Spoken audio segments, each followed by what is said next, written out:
Très bien, bonjour Badr. Voilà, parfait, parfait. Bonjour, bonjour à vous tous. Oui, alors je suis contente en fait de vous retrouver après cette semaine de vacances. J'espère que vous avez passé un bon Aïd et que vous êtes tous en très bonne santé. Donc, on va continuer nos cours en normes comptables internationales. Donc, aujourd'hui, on va voir l'IAS 16 qui concerne les immobilisations corporelles et aussi l'IAS 40. L'IAS 40 qui concerne les immeubles de placement. Donc, comme les immeubles de placement sont aussi des actifs immobiliers, donc cette norme, elle complétera donc ce qu'on va voir en IASS parce qu'elle s'inscrit en fait dans la même logique de la norme IAS16 pour les immeubles de placement. Donc c'est pratiquement les mêmes traitements, sauf que c'est une catégorie assez particulière d'immobilisation qui rentre dans le champ d'application de cette norme. Bien. Donc voilà, donc on va en fait le cours d'aujourd'hui va nous rappeler un petit peu le cours qu'on a vu concernant l'IAS 38, les immobilisations incorporelles, parce qu'il y a beaucoup de similarités entre ces deux normes, entre la norme IAS 38 qui concerne les immobilisations incorporelles et la norme IAS 16 qui concerne les immobilisations corporelles. Bien. Alors voilà, donc alors on commence par la définition d'une immobilisation corporelle. Donc comme ce qu'on a vu en IAS 38, donc l'immobilisation corporelle est aussi donc un actif. Et donc quand on dit actif, donc c'est une ressource qui est contrôlée par l'entreprise et qui génère des avantages économique et aussi, donc là, on aborde ces deux notions de contrôle et d'avantage économique qui déterminent et qui définissent un actif. Donc, une immobilisation corporelle est un actif et aussi, c'est un actif donc, qui est non courant. Non courant, donc ça veut dire que l'immobilisation corporelle est utilisée dans une durée qui dépasse une année. Donc c'est pour ça qu'on la classe parmi les actifs non courants. Qui a aussi une substance physique, donc comme c'est d'ailleurs la définition du terme corporel, donc c'est matériel, donc c'est une immobilisation qu'on perçoit, qu'on touche, qui a donc une substance physique. Et donc voilà, cette immobilisation corporelle, elle est détenue par l'entreprise, soit pour qu'elle soit donc utilisée dans la production, dans la fourniture de biens ou services, soit pour être louée, ou aussi pour être utilisée à des fins administratives, comme par exemple des immeubles qui vont donc servir à usage de bureaux, par exemple. Donc là, c'est la définition qui est donc retenue par la norme. Donc, on va faire un petit cas d'application, juste pour distinguer, en fait, et pour éclaircir quelques cas, quelques particularités. Donc, alors, premier cas, on nous dit, alors, les pièces, donc là, on va répondre par vrai ou faux. Alors, les pièces de rechange sont toujours comptabilisées en immobilisation corporelle. Donc, est-ce que c'est vrai ou c'est faux? Donc en fait, c'est faux parce que ce qui dérange dans cette phrase, c'est le terme toujours. Parce qu'en fait, on ne peut pas considérer les pièces de rechange comme étant toujours des immobilisations corporelles. Parce que si elles ne répondent pas aux critères de définition, c'est-à-dire principalement si elles ne génèrent pas des avantages économiques, ça veut dire que si on remplace une pièce de rechange, on ne pourra pas donc, en fait, ça va pas donc générer de nouveaux avantages économiques. Donc déjà, dans ce cas-là, ou si cette pièce de rechange va être utilisée par exemple sur une période qui est inférieure à une année, donc là on n'est plus dans la notion de non courant, donc dans ce cas-là on va pas l'inscrire en immobilisation corporelle, mais on va l'inscrire en charge. Par contre, si elle répond à ces conditions, c'est-à-dire que que la pièce de rechange est utilisée à plus d'une année, ou aussi la pièce de rechange donc va permettre d'accroître la productivité, donc de générer des avantages, dans ce cas-là, on va la comptabiliser en immobilisation corporelle. Donc on ne peut pas dire toujours, mais c'est selon le cas. Alors deuxième cas, les détecteurs d'incendie sont comptabilisés en charge car ils ne génèrent pas d'avantages économiques. Donc, quelle est la réponse par rapport à ça? Donc, la réponse, c'est faux. Faux pourquoi? Parce que, bon, vous allez me dire, bon, les détecteurs d'incendie, bon, généralement, on va les placer, mais ils ne vont pas générer d'avantages économiques et donc la condition n'est pas remplie. Mais, dans certains cas, en fait, ces détecteurs d'incendie sont indispensables. Par exemple, si on a des machines dans une unité, par exemple, dans une usine, donc on a des machines qui fonctionnent, et que c'est indispensable d'installer avec ces machines des détecteurs d'incendie. C'est pour la sécurité, pour le bon fonctionnement des machines et donc pour le bon fonctionnement de l'activité. Donc c'est vrai que ce sont ces machines qui vont générer des flux et non pas les détecteurs d'incendie, mais ces détecteurs sont indispensables au fonctionnement de ces machines et à la génération des flux et à l'activité de l'entreprise. Et donc c'est pour ça qu'on va les intégrer en immobilisation corporelle. Est-ce que c'est clair? Est-ce que c'est clair? Voilà, donc. Alors, troisième cas.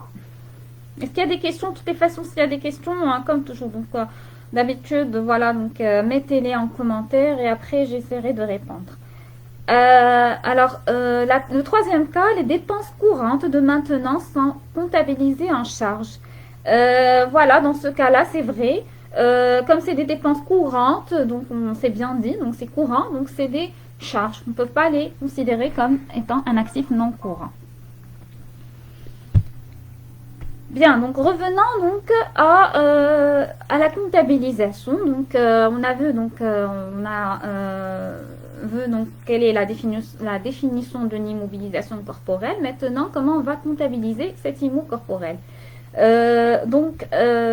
Rappelez-vous, quand on a vu l'IAS 38 concernant les immobilisations incorporelles, on a parlé de deux fameuses conditions pour pouvoir considérer une IMO en tant qu'IMO incorporelle. Donc, c'est les mêmes conditions qui sont encore utilisées pour pouvoir comptabiliser un actif comme étant une immobilisation corporelle. Donc, ces deux conditions sont premièrement la probabilité que l'immobilisation générera des avantages économiques et la deuxième condition, c'est que le coût doit être évalué de façon fiable.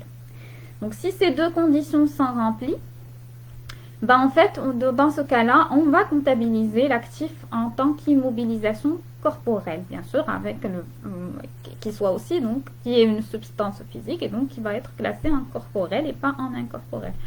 Donc, là, par contre, si les conditions ne sont pas remplies, dans ce cas-là, ça va être, donc selon le cas, ça va être comptabilisé soit en charge ou aussi en stock. Donc, alors revenons donc au cas des immobilisations corporelles. Donc là, on a différents modes d'acquisition et donc différentes méthodes de comptabilisation. Donc, si ça peut être donc le premier mode d'acquisition, le plus courant, donc ça peut être une acquisition, donc à titre onéreux, c'est-à-dire on achète le bien.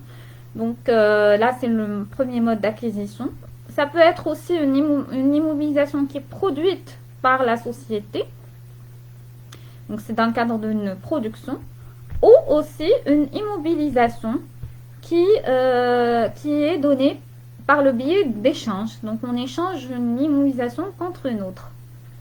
Donc, on va essayer de voir comment on comptabilise l'IMO corporel dans chaque mode, donc dans chacun de ces modes.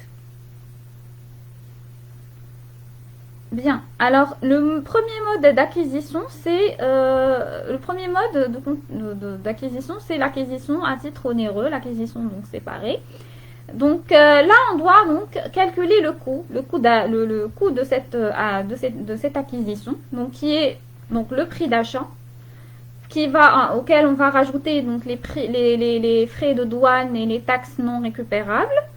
On déduit les remises et les rabais commerciaux. On rajoute aussi les frais directs, donc c'est les frais directs, c'est toutes les charges qui sont attribuables directement au fonctionnement de l'actif et aussi à son transfert au site ou à l'endroit où il va être utilisé. Et à la fin donc, de l'utilisation, donc, on va inclure aussi les coûts de démantèlement, les coûts en fait, tous les coûts d'enlèvement et démantèlement et la remise en état du site sur lequel est situé l'actif. Bien. Donc là, c'est ce que, en fait, c'est les éléments qui sont inclus dans le coût d'acquisition. Donc on va essayer aussi de voir un cas d'application pour certains cas qui peuvent se présenter. Alors, le premier cas, on nous dit les frais d'installation et de montage sont inclus dans le coût d'immobilisation. Oui, donc c'est tous les frais donc, qui sont attribuables directement donc, à l'IMO. Ensuite, on nous dit les frais administratifs et les frais généraux sont inclus dans le coût d'immobilisation. Alors, est-ce que c'est vrai ou faux? Ben non, c'est faux parce que ce ne sont pas des frais directs, donc ce sont des charges indirectes qui ne rentrent pas dans le coût d'acquisition de l'immobilisation corporelle. Et enfin, donc, les coûts encourus entre le moment où l'immobilisation est capable de fonctionner de la manière prévue par la direction et le moment où elle est effectivement mise en service. Est-ce que c'est, en fait, en cette période, est-ce que les coûts qui sont engagés en cette période, est-ce qu'ils sont inclus dans le coût de l'immobilisation? Non, parce qu'il faut attendre le moment où cette immobilisation sera effectivement et réellement opérationnelle. Bien, alors donc revenons donc au deuxième mode d'acquisition, c'est le mode dans le cadre d'une production. Donc, comment on détermine le coût de production? Donc déjà, il faut faire la différence entre deux types de production. Donc, c'est soit la production d'une immobilisation par la société pour elle-même. Donc, si par exemple la société, elle construit un immeuble pour qu'elle puisse l'utiliser, par exemple, pour des fins administratives. Mais la société, elle n'a pas pour activité la promotion immobilière. Donc, elle n'a pas comme activité la construction et la vente de biens. Donc, dans ce cas-là, cet immeuble qui va être construit par la société va être intégré en immobilisation corporelle et il va être évalué comme s'il a été acquis. Et donc, on va calculer son coût et on va l'inscrire dans le bilan. Donc, c'est les mêmes méthodes qu'on a vues dans le premier mode, c'est-à-dire dans le mode d'une acquisition. Par contre, si l'activité de l'entreprise est bien la promotion immobilière, donc elle va construire un immeuble, mais ça rentre dans le cadre de son activité normale, ben dans ce cas-là, on ne va même pas l'inscrire en immobilisation corporelle, mais il va passer en stock. Et pour les stocks, donc il y a la norme IAS2 qu'on verra dans une prochaine séance et qui traite donc tout le volet stock, donc comment l'évaluer, comment retenir donc tout ce qui rentre dans le champ d'application de cette norme. Alors voilà, donc là c'est par rapport au deuxième mode d'acquisition. Ensuite, donc on a l'acquisition par voie d'échange. Donc on va échanger un bien contre un autre. Donc, ce mode d'acquisition, on l'a vu aussi en IAS 38, concernant les immobilisations incorporelles. Et qu'est-ce qu'on a dit? Alors, on a dit que généralement, les biens acquis par voie d'échange sont évalués à leur juste valeur. C'est-à-dire que je vais évaluer, qu'est-ce que je vais inscrire? Je vais inscrire le bien qui m'a été remis en échange. Donc, ce bien qui m'a été remis en échange, je vais l'évaluer à sa juste valeur et l'inscrire dans mon bilan. Des fois, alors il y a des exceptions par rapport à cette règle. Alors, première exception, c'est que si cet échange n'a pas de substance commerciale. Donc, qu'est-ce qu'on veut dire par un échange qui n'a pas de substance commerciale?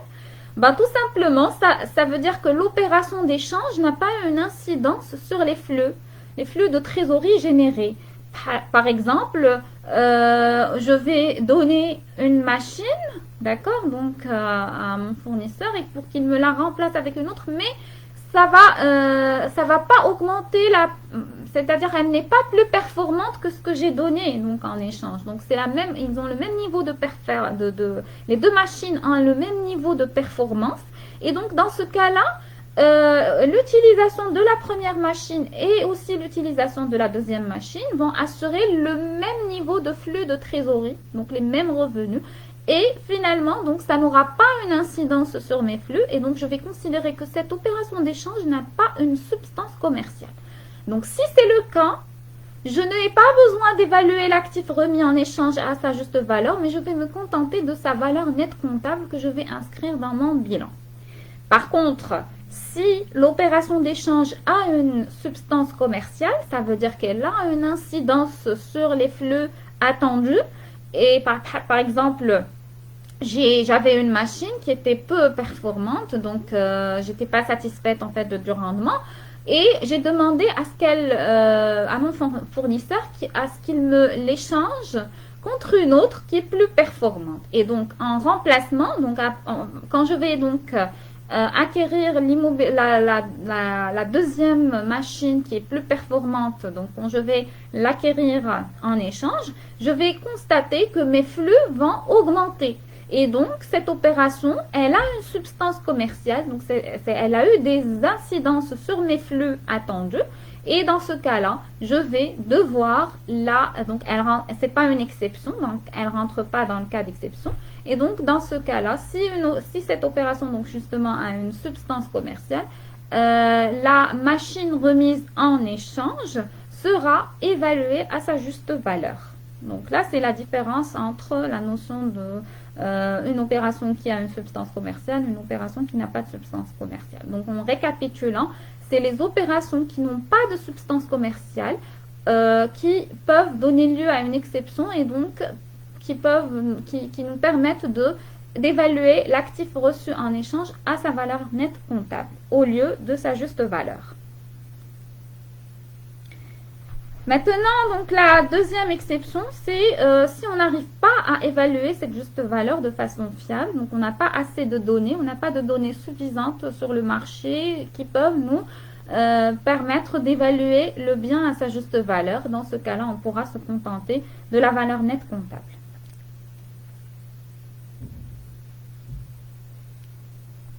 Très bien. Alors, on va rappeler un point aussi qui est important dans la détermination des coûts des immobilisations corporelles, c'est les coûts d'emprunt, c'est l'intégration des coûts d'emprunt. Donc les coûts d'emprunt, c'est un volet qui est traité par la norme IAS 23 concernant donc les coûts d'emprunt. Donc c'est cette norme qui détaille le mode, les critères donc d'évaluation, de définition, etc. Mais ce qu'il faut retenir au moins pour cette norme, c'est que si un actif corporel a été acquis moyennant un emprunt, c'est-à-dire que j'ai acquis une immobilisation par le biais d'un emprunt, donc c'est justifié que l'emprunt a servi précisément donc à l'acquisition de cette immobilisation, c'est-à-dire que j'ai ce qui je peux démontrer cela. Dans ce cas-là,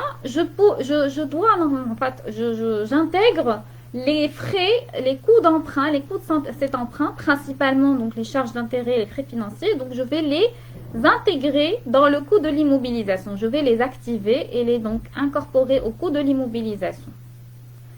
Et bien sûr, donc il faut toujours vérifier si le critère les deux conditions qui permettent de comptabiliser des IMO corporels sont vérifiées. C'est-à-dire que cet emprunt, donc il va me permettre d'acquérir une immobilisation qui va me générer des flux, et donc je vais dire que je vais intégrer des coûts d'emprunt qui me génèrent des avantages économiques. Donc finalement, la première condition est remplie. Et aussi, il faut que ces coûts, ces frais financiers, ces coûts d'emprunt soient évalués d'une manière fiable pour pouvoir les incorporer. D'accord? Donc il faut toujours revenir à ces deux conditions pour intégrer les coûts d'emprunt dans le coût d'une immobilisation corporelle.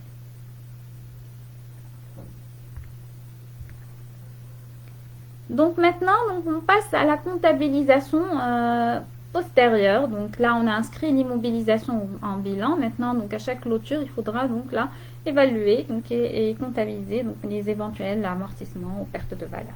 Donc la même chose, c'est tout ce qu'on en fait, c'est ce qu'on a vu même pour l'IAS 38. Donc il y a deux choix, donc deux méthodes. Soit la méthode du coût amorti, donc c'est la méthode des amortissements, soit la méthode de la réévaluation à la juste valeur. Donc on a le choix, la norme nous donne le choix entre ces deux méthodes. Alors la première méthode, c'est donc le coût amorti, donc c'est notre coût de l'immobilisation qui va être diminué des cumuls des amortissements et des pertes de valeur éventuelles. Donc c'est-à-dire qu'on va amortir donc chaque année. C'est ce qu'on a vu d'ailleurs même pour l'IAS 38. Maintenant, la particularité de la norme IAS 16 concernant cette méthode du coût amorti, c'est ce qu'on appelle l'approche par composant. Donc là, on parle beaucoup de cette approche par composant quand on évoque le volet d'amortissement des immobilisations corporelles, des amortissements IFRS. Alors, qu'est-ce qu'elle nous dit en fait cette approche? Ben, tout simplement que une immobilisation corporelle en IFRS, donc elle doit, si elle présente plusieurs composants qui ont des durées de vie différentes, il faut prendre et donc il faut la décortiquer de sorte à déterminer pour chaque composant une durée de vie appropriée, d'accord? Et donc attribuer un coût à chaque composant et un taux d'amortissement économique à chaque composant et donc calculer l'amortissement pour chaque composant qui au total, c'est-à-dire les amortissements de chaque composant au total, donneront donc l'amortissement global de l'immobilisation. Mais on ne prend pas l'immobilisation comme étant un lot et on applique un seul amortissement. Ça, c'est une méthode qu'on trouve justement dans les référentiels classiques. Alors, je vous donne déjà un exemple pour bien comprendre un petit peu le principe. Donc, si on prend un avion, donc l'avion par exemple, il est composé de plusieurs éléments et ces éléments n'ont pas la même durée de vie. Donc, il y a par exemple le fuselage, je pense que c'est la carcasse qui est donc en haut, donc c'est l'engin déjà. Normalement, le fuselage, il dure longtemps, donc il a une durée de vie donc qui peut aller jusqu'à 30 ans. Par contre, par exemple, les sièges, donc, vu qu'ils sont utilisés, donc, ils sont un peu usés, donc, ils auront une durée de vie moins longue, donc, qui ne doit pas dépasser 10 ans. Ensuite, il y a les trains d'atterrissage, c'est les grandes roues qui sont en bas de l'avion qui permettent l'atterrissage. Donc là, elles doivent être changées donc, à une fréquence plus importante. Et donc, on va leur attribuer une durée d'utilité de 5 ans. Et aussi, les réacteurs, c'est les grands moteurs qui soufflent l'air qui sont rangs et qui soufflent l'air pour permettre le décollage de l'avion. Donc là aussi, par prudence et par mesure de sécurité, donc il faut les remplacer assez fréquemment. Et dans ce cas-là, ils ne peuvent pas dépasser une durée de vie de 4 ans. Donc, comme vous voyez, donc l'avion, si on était dans un référentiel classique, l'avion aurait une seule durée de vie et donc va être donc amorti dans sa totalité. Par contre, en IFRS, comme toujours l'objectif, je vous le dis, c'est de se refléter le plus possible la réalité économique. Donc, on nous demande d'aller vraiment dans le détail et de décortiquer l'immobilisation et d'appliquer pour chaque composant le taux économique correspondant et calculer donc l'amortissement global en fonction de ces composants. Donc ça c'est la notion, donc c'est la notion de l'approche par composant. Donc ensuite, la deuxième méthode d'évaluation, c'est la réévaluation. Donc on évalue à la juste valeur.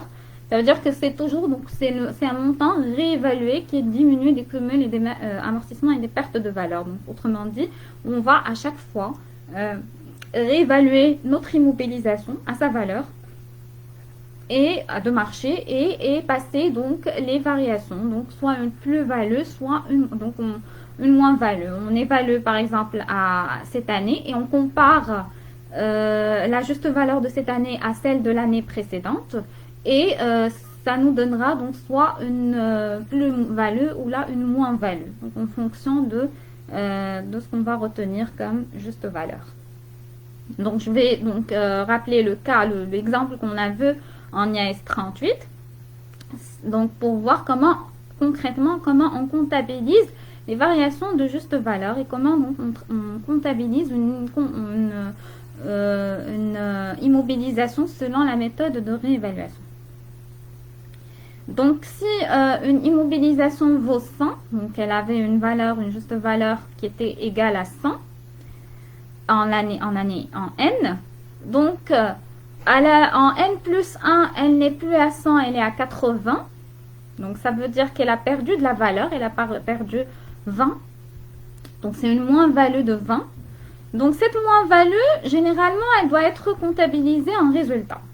La moins-value, elle doit être comptabilisée en résultat, sauf si cette moins-value est liée à une plus-value qui a été comptabilisée en capitaux propres avant. Donc, si elle est précédée d'une augmentation, donc d'une plus-value comptabilisée en capitaux propres avant, donc on devra donc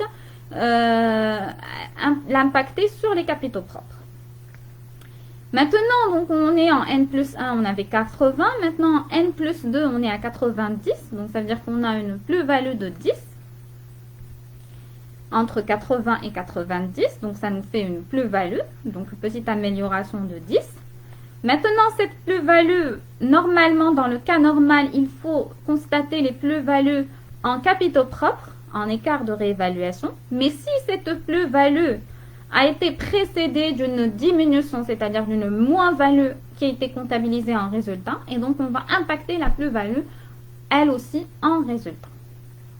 Donc généralement, les moins-values, elles passent en charge, et les plus-values, elles passent en capitaux propres, en écart de réévaluation. Mais si la moins-value a été précédée par une plus-value avant, en capitaux propres, donc il faut passer par les capitaux propres.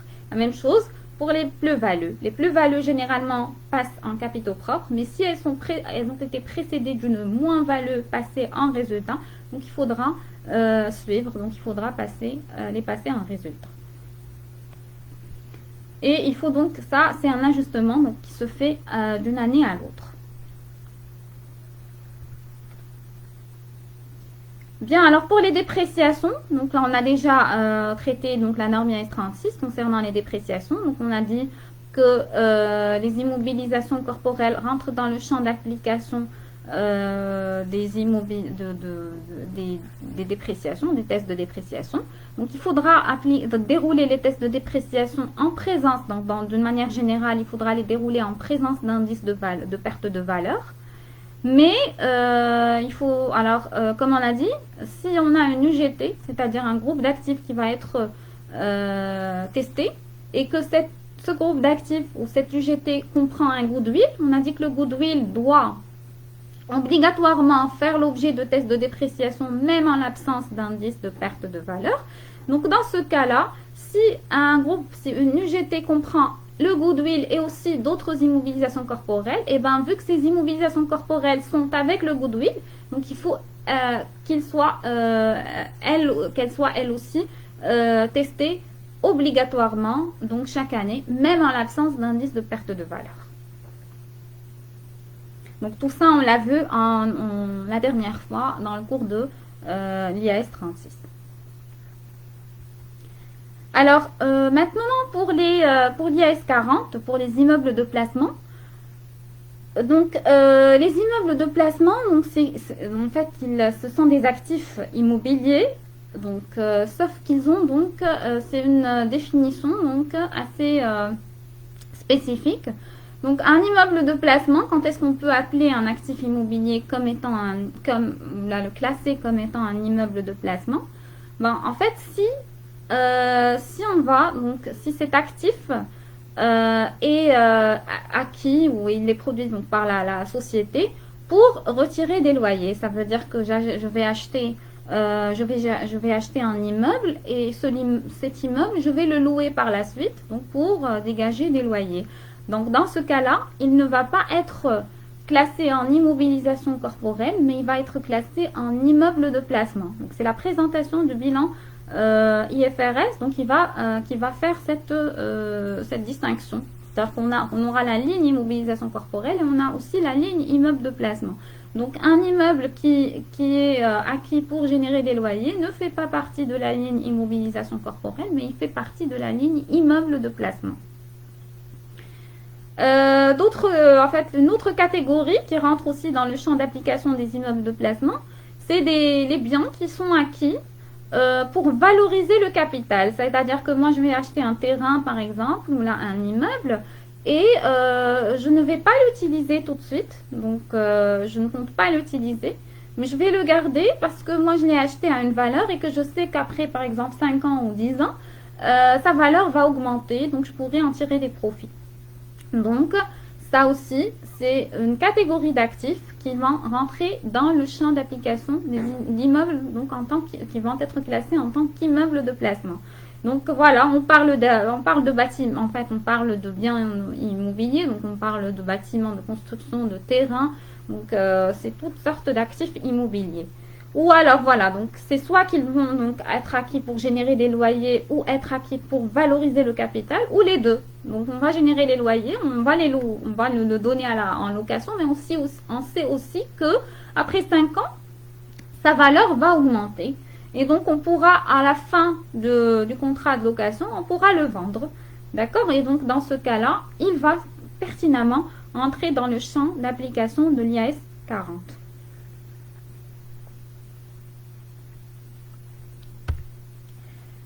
Alors, très bien. Maintenant, donc là, on va citer quelques exemples. Des exemples concrets qui rentrent dans le champ d'application de l'IAS 40. Donc, un terrain, comme j'ai dit, donc un terrain qui est détenu pour l'utilisation future. Donc, on l'a acheté et on ne compte pas l'utiliser, on ne compte pas construire donc, dessus, mais on va juste le garder. Peut-être qu'après, donc sa valeur va augmenter. On ne sait pas en quelle année, mais on sait que ça va augmenter et donc on pourra après le vendre et donc valoriser le capital. Donc ça, c'est un cas qui rentre dans le champ d'application de l'IAS 40.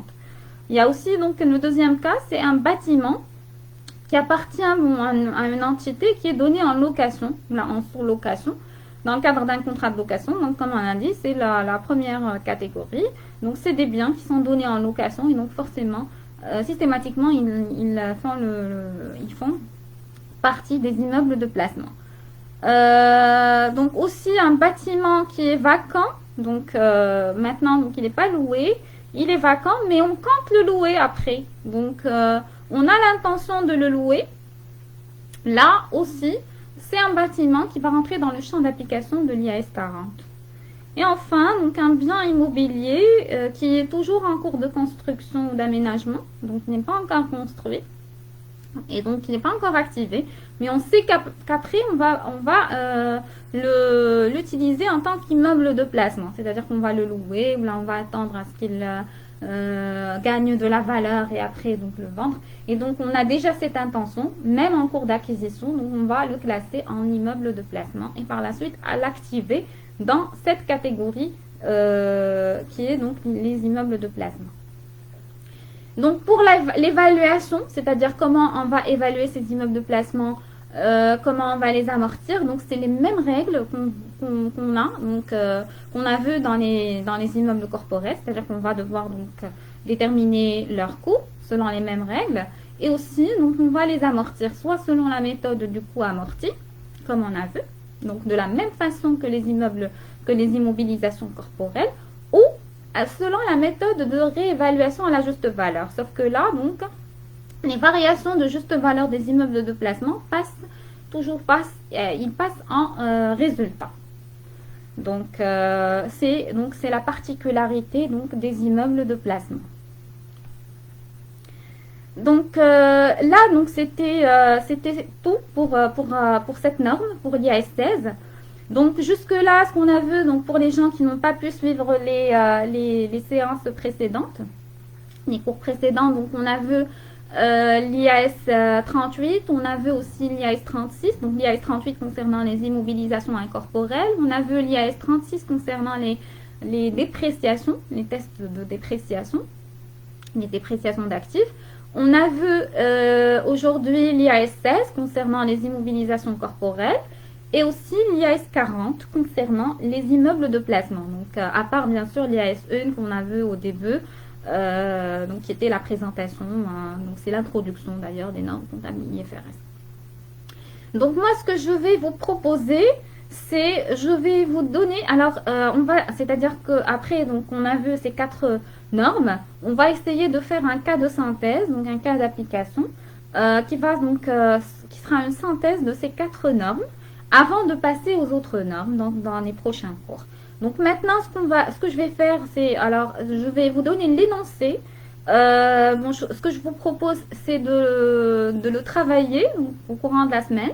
Et comme ça, la semaine prochaine, on va le corriger. Ça va vous permettre de mieux suivre la correction. Donc, c'est un cas donc, qui synthétise, comme j'ai dit, donc il va traiter les 4 normes. Donc, je vais essayer de vous lire le cas, juste pour, s'il y a des...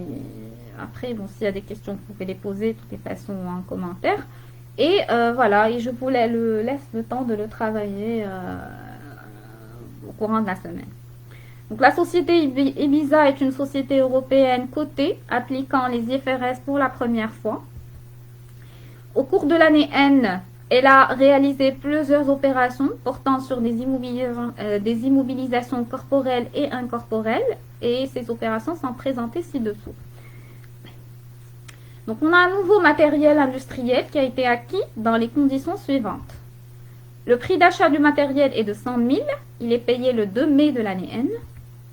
La livraison a eu lieu le 1er mars de l'année N et la mise en service a eu lieu le 1er avril de l'année N. Les frais de transport du matériel s'élèvent à 2 000. Les droits de douane s'élèvent à 1 000. Les frais de formation des opérateurs s'élèvent à 3 000. Et au cours du mois d'avril, le matériel n'a pas fonctionné normalement, ce qui a engendré des consommations anormales de matières premières pour un montant estimé à 4 000. Donc là, il est prévu aussi d'utiliser ce matériel pendant une durée de 2 ans, à l'issue de laquelle il devrait être revendu pour 20 000, c'est-à-dire que la valeur résiduelle est de 20 000. Le matériel est amorti en mode linéaire. Donc la première question, c'est quel est le coût d'entrée du matériel à l'actif. Donc on doit calculer le coût d'acquisition. Deuxième question, quelle sera la valeur nette comptable du matériel à l'actif du bilan au 31/12 de l'année N plus 1. Donc on l'a eu en N, maintenant on nous demande de calculer sa VNC à N plus 1. Donc ensuite, Ibiza a acquis le 1er janvier de l'année N un immeuble de bureau destiné à la location. Le prix d'acquisition est de 2 millions. La durée d'utilité est de 20 ans. La valeur de marché de cet immeuble au 31/12 de l'année N est de 2 100 000.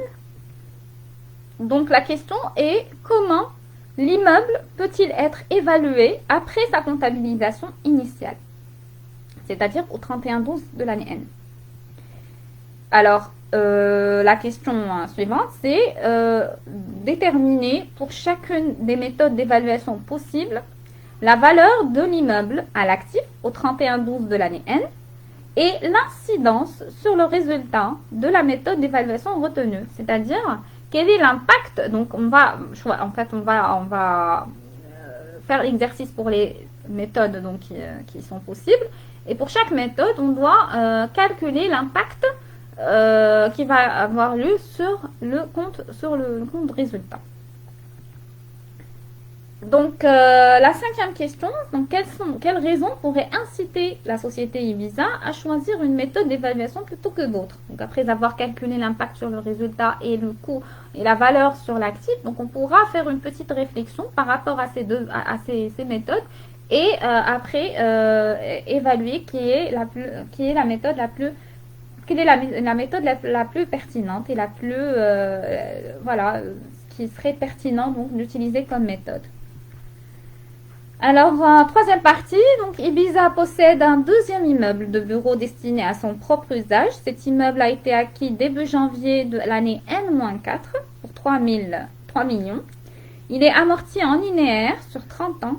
L'immeuble de bureau est situé dans une zone industrielle qui accuse une baisse des prix de l'immobilier de bureau depuis 2 ans.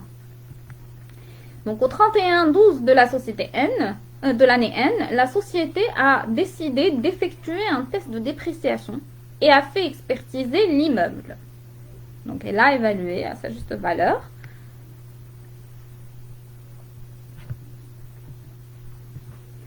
Donc, on nous demande d'expliquer succinctement en quoi consiste le test de dépréciation. C'est un petit rappel de ce qu'on a vu concernant les tests de dépréciation. Et ensuite, donc, quelle écriture comptable proposez-vous? Donc, si effectivement donc, il y a une dépréciation, quelle serait l'écriture comptable à passer au 31-12 de l'année N? Et quelle sera la valeur nette de l'immeuble à l'actif du bilan au 31-12 de l'année N plus 1? C'est-à-dire après dépréciation. Et dernière partie, au bilan consolidé de la société Ibiza figure la marque Cabon qui est acquise suite à la prise de participation à hauteur de 100% dans la société Cabon en 2003. C'est-à-dire que Ibiza avait acquis la société Cabon en 2003 et cette société détenait une marque qui portait le même nom. Alors, la marque est inscrite au bilan à son coût historique, soit de 400 000. Elle n'est pas amortie. La valeur de la marque est estimée à 850 000 au 31-12-2019. Donc la valeur obtenue et cette valeur a été c'est sa valeur d'utilité qui est obtenue par actualisation des flux de trésorerie prévisionnels. Donc la question c'est est-ce que la marque doit être amortie selon le référentiel IFRS? Et est-ce qu'elle peut être réévaluée au 31-12-2019? Très bien, donc voilà, donc c'était ça le cas. Donc voilà, comme je vous ai dit, je vous invite à le travailler, le faire et après donc on va le corriger la séance prochaine avec donc et après on pourra enchaîner sur d'autres normes. Donc comme je vous ai dit, si vous avez des suggestions par rapport à certaines normes qui vous intéressent plus que d'autres, n'hésitez pas à les mettre en commentaire parce que comme elles sont plusieurs, donc il ne peut pas tout cerner, donc on aura donc à prioriser certaines normes et à les traiter. Très bien, donc c'était tout pour aujourd'hui. J'espère que le cours était intéressant pour vous et que vous... voilà, donc je vous remercie pour votre attention et j'espère vous retrouver en très bonne santé, Inch'Allah, la semaine prochaine. Merci.